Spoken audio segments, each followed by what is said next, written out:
Obrigada, Fernanda. Agora eu passo a palavra para a professora Lucilene. Bom dia, pessoal. Muita satisfação de receber o convite, né, feito por Isabela, estar aqui nessa mesa, né, com colegas, né, do mesmo campo, né, o Everton, Iranice, né, que foi, trabalhamos juntos na Comissão Estadual da Verdade, da Preservação da Memória, a Isabela, aqui domiciliar, fazendo mestrado, né, com direitos humanos, Fernanda, que é nossa companheira na Fundação Casa de José Américo e do Memorial da Democracia. Bom, na verdade, eu fui chamada aqui em nome do Comitê Paraibano por Memória, Verdade e Justiça, né?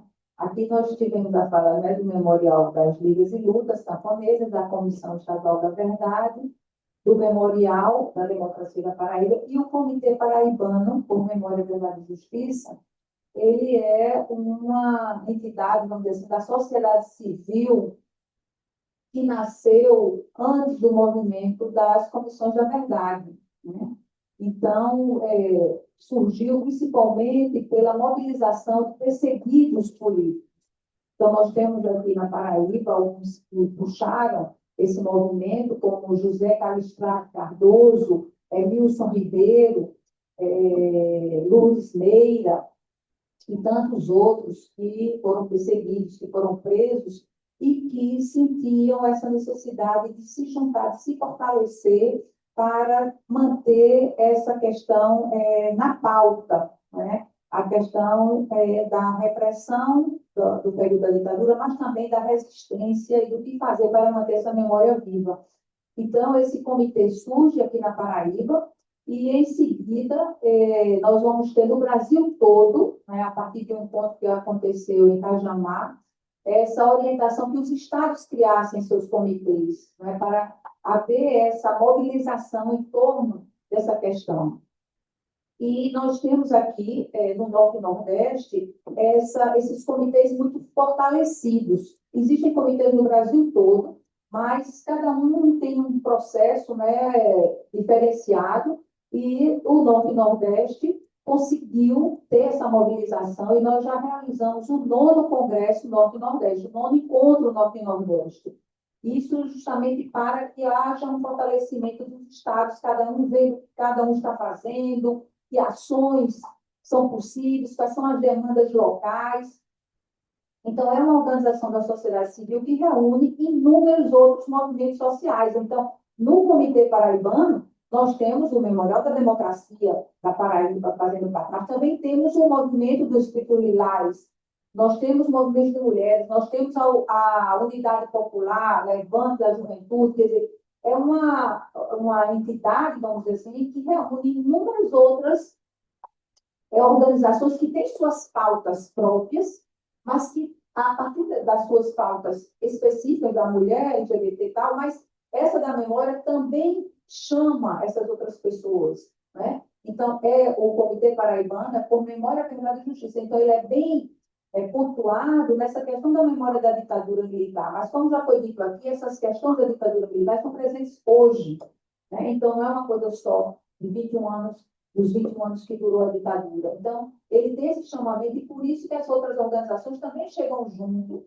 né, para fortalecer essa pauta. E o Comitê Paraibano sempre teve a preocupação com a ação educativa, de ter presença nas escolas, né? Então, esses perseguidos políticos irem dar seu depoimento com a juventude. Então, o comitê, ele atuou muito junto às escolas, fazendo essa ação educativa, e também essa parte dos camponeses sempre esticou muito, né, os que estavam na origem do comitê, e teve toda uma presença em Sapé, em Mari, para chegar junto dessas pessoas que ainda tinham essas memórias. Então, o comitê, mesmo sem ser algo ligado assim, à universidade, mas também, como tem pessoas da universidade fazendo parte, né, como a professora Nazaré Senai, eu também, e outras pessoas que desde a origem estavam lá junto do comitê, de ter essa preocupação também em pesquisar, em chegar junto dessas pessoas, né, e ter esses depoimentos para reavivar essa memória e essa identidade. Então, o comitê também está realizando a 3ª Caminhada do Silêncio, já aproveito aqui para convidar todos vocês, é o 3º ano que a Paraíba realiza, a Caminhada do Silêncio, no dia 1º de abril, fazendo um percurso aqui no centro da cidade, por lugares que foram lugares de resistência, foram lugares de enfrentamento. Então, começa na OAB, passa pela Faculdade de Direito, né, Ponte Sem Réis, API, ali onde a Praça Rio Branco, que era onde funcionava a Delegacia de Segurança Pública e a DOPS, né, e esse ano vai terminar no Cassino da Lagoa, que era um antigo restaurante universitário, onde teve também muito enfrentamento, né, com os estudantes universitários, né, na época da ditadura. Então, é uma atividade para dar visibilidade a essa questão, né, que o comitê puxa com todas as outras entidades que também fazem parte do comitê. Então, é importante que a gente coloque essa pauta, né, para a sociedade, passando pela cidade, é justamente isso, para dar visibilidade. Então, o comitê, ele é esse local que o Ministério Público também pode chegar junto, porque reúne essas pessoas, essas diversas organizações, todas preocupadas com essa temática, né? E reunindo pessoas que realmente foram perseguidas, mas também as outras pessoas que são militantes, tanto é que nós temos bastante um número representativo de alunos universitários que também fazem parte do comitê, que estão mobilizados politicamente. Certo? Então, em termos de comitê, eu coloco aqui, né, à disposição dessa parceria. Né? Eu estou na coordenação, antes era a professora Nazaré Zenaide, mas que está morando em São Paulo. Eu queria só aqui aproveitar, né, e trazer um pouco dessa questão que vocês estão trabalhando, tanto que é tão fundamental das fontes, né, para esses processos, para todas essas ações, né. Eu tive, na época, na década de 90, eu estava no DEDI, que é o Núcleo de Documentação e Informação Histórica Regional da UFPB, e eu fui coordenadora lá de 94 a 96, e em 96 nós fomos chamadas para organizar o arquivo da DOPS, que estava liberado, porque foi justamente no início dos anos 90, e Simão Almeida era deputado e conseguiu, à época, a liberação dessa documentação que estava na Secretaria de Segurança Pública. E essa documentação foi colocada para ficar no Conselho Estadual de Defesa dos Direitos do Cidadão, que hoje é o Conselho Estadual de Direitos Humanos. Então, essa documentação que na maioria dos estados está no arquivo público do estado, aqui na Paraíba ele não foi para o arquivo público, ele foi para o Conselho Estadual. E lá ficou e foi aberto ao público. Vocês podem ver nos jornais, inúmeras fichas, as pessoas iam lá para se encontrar, para ver sua documentação, e isso foi notícia do jornal, né? Quem viu lá sua ficha, que documento tinha. E isso causou um acesso, vamos dizer assim, sem controle. Então, a gente não sabe se nesse momento de abertura alguém levou para casa documento que dizia a seu respeito. Isso ficou, as pessoas iam lá, certo? Ver. Mas eu não vou dizer aqui que a documentação sumiu porque as pessoas foram lá pegar. Eu não estou fazendo essa afirmação, eu só estou dizendo que pode alguém ter levado por isso. Mas a documentação que lá chegou, eu afirmo a vocês, que não representa 20% da documentação produzida pela DOPS. Não representa. Uma instituição que funcionava até antes, né? Que começa na década de 30, né? Com a ameaça comunista, 35, já se criou delegacia dessa natureza. E mesmo que ela tenha tido uma atuação muito maior com a ditadura militar, mas, ou seja, de 64 a 1985, é um tempo longo, e a gente sabe o quanto a burocracia da repressão era produtiva, tudo eles anotavam, tudo eles registravam. Como é que você vai pegar um arquivo, que dentro desse arquivo você tem 80% da documentação da década de 80, ou seja, de 80 a 85, quando acaba a ditadura. E a década de 60 e a década de 70? Onde está essa documentação? É irrisória. Sumiu essa documentação. Quando entregaram, já fizeram uma limpeza.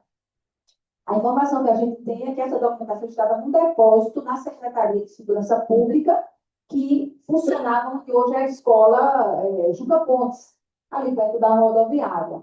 A Secretaria de Segurança funcionava lá. Quando essa documentação saiu de lá, era lá o local da Secretaria de Segurança Pública, ali perto do cemitério, perto da rodoviária, e estava no depósito, ninguém mexia mais nessa documentação, esquecida. Quando se pede, o governo autoriza, se manda, se recolhe junto ao Conselho Estadual, mas é muito que houve um tempo, houve um intervalo aí, até chegar essa documentação. E o que nos espanta nessa documentação DOPS é o uso também de fichas se referindo a um período quando a ficha é de outro período, porque a ficha tem um cabeçalho, certo? Com o CIPES, que é o Centro de Informação, certo? Polícia Social, que é posterior à DOPS, embora continue o mesmo papel, só mudou de nome. Então, você vai encontrar como se fossem informações de um período e a ficha é outra, como se tivesse passado a limpo aquela ficha. Então, quer dizer, é um arquivo que ainda já tem trabalho sobre esse arquivo, né? E que ainda tem muito que se estudar, apesar dele ser pequeno quantitativamente, certo? Ele tem muito ainda que estudar das suas fontes, ou mesmo da história arquivística, vamos dizer assim, desse arquivo. Então, em 96, nós não organizamos esse arquivo, à época, inclusive, o presidente do conselho era Luciano Maia, mas não tinha o menor recurso para comprar uma luva, uma máscara, para ninguém trabalhar. Então, nós fomos lá, fizemos o projeto, e esse projeto nunca foi implementado, em 96.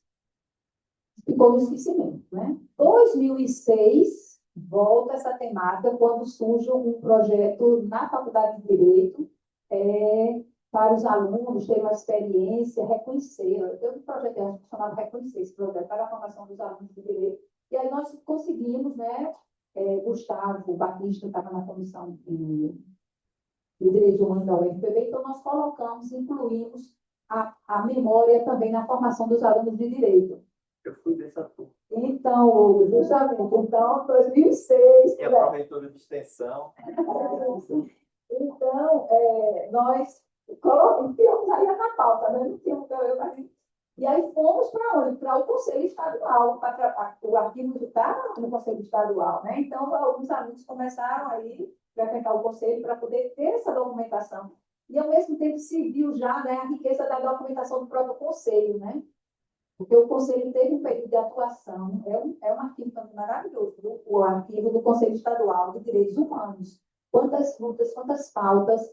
Então, eram dois arquivos maravilhosos, só que também o projeto foi curto, né? Foi pouco tempo que os alunos têm bolsa e tudo. Então, também interrompemos e não continuamos. Certo? Então, morre também. Então, é uma história essa da DOPS. Depois nós vamos voltar. E aí, quem já vai ser bolsista vai ser Sueli. Né? Sueli vai ser bolsista também, aluno de História. Então, nós conseguimos outro projeto, porque para organizar um arquivo, você precisa ter as condições, você precisa do mínimo de EPIs, né, para o pessoal estar protegido, todo o material ou bolsa para os alunos, etc. Então, nós retomamos, mais uma vez, esse projeto de organização desse arquivo, e diante da instabilidade de funcionamento do conselho, de abrir a sala, nós conseguimos que o arquivo, os documentos fossem para a universidade. Então, nós conseguimos autorização e a documentação toda foi para o NCDH, para o Núcleo de Cidadania e Direitos Humanos. E na época, inclusive, que o Memórias Reveladas surgiu, né, do Arquivo Nacional, nós cadastramos essa documentação do Arquivo Nacional, o Suelen fez parte desse processo, e lá está constando ainda no Arquivo Nacional, acho que a gente já mudou isso, mas estava constando que essa documentação era do Núcleo de Cidadania e Direitos Humanos, ficou registrado como se fosse do núcleo, certo? Mas era do conselho, né? Mas então, o que é que acontece? Chega a Comissão Estadual da Verdade, que também vai pesquisar nessa documentação que estava no núcleo, e com a implantação do Memorial da Democracia, que é o desdobramento da Comissão Estadual, nós conseguimos, junto ao Conselho Estadual, que fizesse a doação definitiva, o repasse definitivo da custódia para o Memorial da Democracia.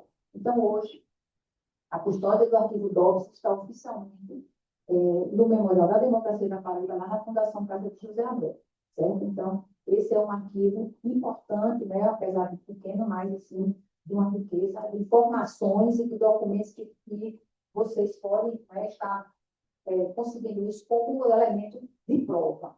Outra questão de arquivo de documento que eu gostaria de falar também é o da Polícia Militar.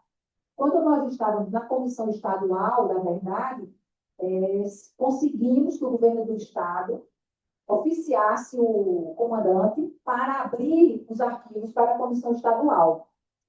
Então, nós fomos, eu fiquei com essa parte, né, que eu era do grupo da estrutura de repressão, dentro da comissão, e nós fomos para o arquivo da Polícia, que a Miss também foi por lá, e nós fomos do arquivo daqui, da Polícia Militar, mínimo também sobre esse período, porque tinha uma resolução que dizia que depois de tantos anos a documentação podia ser incinerada. Então, muita da documentação da polícia foi incinerada porque tinha uma portaria que respaldava isso. E nós fizemos, na época, né, esse trabalho para a Comissão Estadual da Verdade, e aqui nós temos um pequeno artigo, né, que eu fiz com os alunos na época, Polícia Militar no pré-golpe, sua mobilização na Paraíba. Então, com os alunos Hortêncio, João Paulo, Vanessa e comigo. Então, a gente fez um artigo aqui, isso foi resultado da Comissão Estadual da Verdade, e se encontrou lá. O pouco que se encontrou, os registros nos boletins, né, da polícia, que abordavam muito das idas a Sapé, a Mari, esses registros dessa mobilização pré-golpe, porque a gente resolveu fazer aqui nesse artigo. E, por outro lado, em Campina Grande, o professor Luciano Mendonça, que também estava na Comissão da Verdade da UFCG, ele também, por conta da liberação aqui, ele usou essa mesma liberação e ele teve acesso, e ele também digitalizou a documentação que ele encontrou na P2 em Campina Grande. Então, ele tem essa documentação com parte do acervo da Comissão da Verdade dos Servidores da UFCG, porque ele foi feito pela reitoria, foi feito por um grupo da UFCG, e ele teve acesso a essa documentação da polícia, a P2, nessa polícia que investiga, né, a polícia mais... Então, são acervos, né, que ainda se pode ter acesso, ir no acervo da polícia, acho que é possível ir voltar lá, certo? Aqui, ou mesmo de Campina Grande, porque nós não digitalizamos esse material. Nós fizemos a pesquisa na época, mas nada da polícia aqui da Paraíba foi digitalizado, nosso. E o Luciano digitalizou com uma máquina fotográfica, ele digitalizou o que ele encontrou, mas nós aqui não digitalizamos nada. Então, eu acho que é um acervo ainda a ser ir lá e fazer essa digitalização, né, do arquivo da polícia. O do QZRI, como o Fernanda já falou, né, não se tem acesso a gente da Comissão Estadual da Verdade, não conseguimos acesso ao QZRI, de forma alguma, totalmente fechada. Então, tem que ter alguma forma... Pode falar. Só uma informação, a gente também não teve acesso, mas tivemos informações constantes na ficha funcional, por exemplo, de todo o 15º ano de 64. Então, a informação existe esse arquivo, mas a gente não teve a abertura do exemplo. Então, acho que é fundamental colocar isso. E vocês podem ter força, né, fazer o Ministério Público, não sei, tem que usar uma... para poder ter acesso, porque realmente nós não conseguimos. Na época da Comissão da Verdade, nós conseguimos a Polícia Federal, ali na estrada do Tabedeiro, né? Nós fomos lá, só que também não tem nada, só tem da década de 90 para cá. Certo? Então, nós fomos também, fui até com outro voluntário nosso lá, Fernando, para a Polícia Federal, abriram. Mas só tinha da década de 90 para cá. Entendeu? Não, ninguém sumiu. E realmente nós fomos no depósito, até da década de 90, era tudo desorganizado. Nós passamos vários dias tirando de caixas enormes, caixas assim de papelão, e colocando em caixas. Nós fizemos isso para ver se achava, mesmo que sendo da década de 90, a gente se deu o trabalho de tirar tudo com o funcionário de lá, que estava nessas caixas grandes, colocar tudo até os anos 2000 em caixa arquivo, para ver se não tinha documentação que nos interessasse. Né? Então, foi outra fonte, né, que não encontramos. Mas, em compensação, tem todo esse acervo do SNI, do Memórias Reveladas, que é um acervo riquíssimo, que a Comissão Estadual da Verdade recebeu e não teve nem tempo, né, Anaíse? E realmente pesquisar em tudo. Ali também é uma riqueza enorme de informações. Né? Nós não tivemos tempo hábil de entrar em toda essa documentação, mas é um acervo que merece, né, ser pesquisado e está todo digitalizado. A questão só é ter gente que tenha tempo para fazer isso. É preciso de mão de obra para poder fazer. É uma pesquisa grande, né, tudo digitalizado, mas que dá muito trabalho a fazer isso. Né? Nós começamos isso na Comissão da Verdade, mas não ficamos só na superfície, né, Dani? Deu tempo de ver tudo isso, mas é um acervo relevante. esse que o Arquivo Nacional tem, certo? Então, são esses acervos, né, que eu acho que ainda precisam ser mais trabalhados, precisam mais ser acessados, que podem trazer elementos, né, importantes para esses processos que estão sendo abertos. E só com relação a Sapé, eu também gostaria de dizer de outra experiência, ainda do governo de Fernando Henrique Cardoso, né, que eu era da extensão, né, o tempo inteiro, mas a gente reclamava de não ter verba, de não ter recursos, mas Fernando Henrique, o governo dele, né, criou a Universidade Solidária, que era um programa para extensão.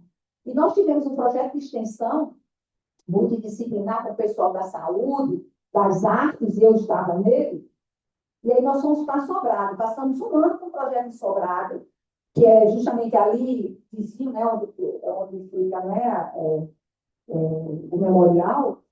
E qual era a questão? Sobrado, Barra de Antas e Sapé, tudo ali está junto e misturado, né?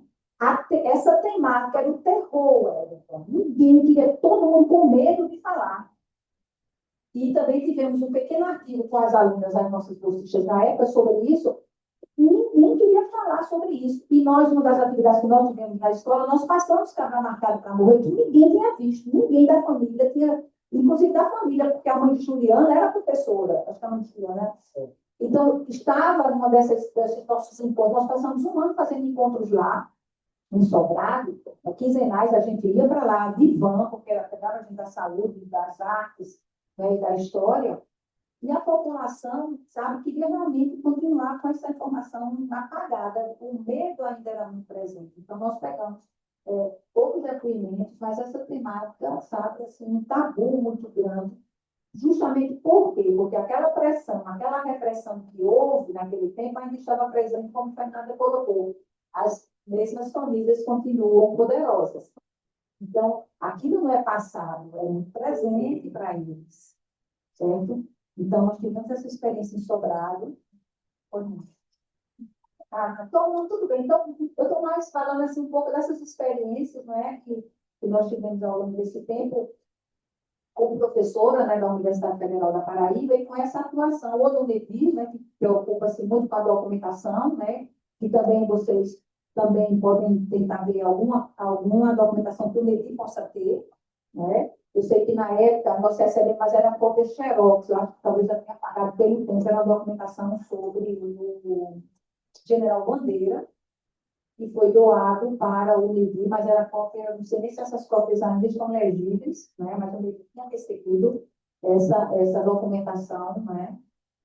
Lá no NEDI também tinha os documentos iniciais do Movimento Feminino pela Anistia, a ata de criação, do registrado do Movimento Feminino pela Anistia, e foi um movimento, né, que foi criado, né, pela Anistia, que aqui na Paraíba teve um núcleo, e desse núcleo, eu não sei se a irmã de Calistrato, que fazia parte, ainda está viva, mas tem a mestre Doci, lá de Gramado, de Olho do Tempo, né? Ela foi uma das que assinou, ela fazia parte desse movimento feminino pela anistia, a Yara Rocha, né? Que é a filha de Vanderlei Caixa. Então, o Neri também tem essa documentação, e de alguma forma chegou lá no Neri, né?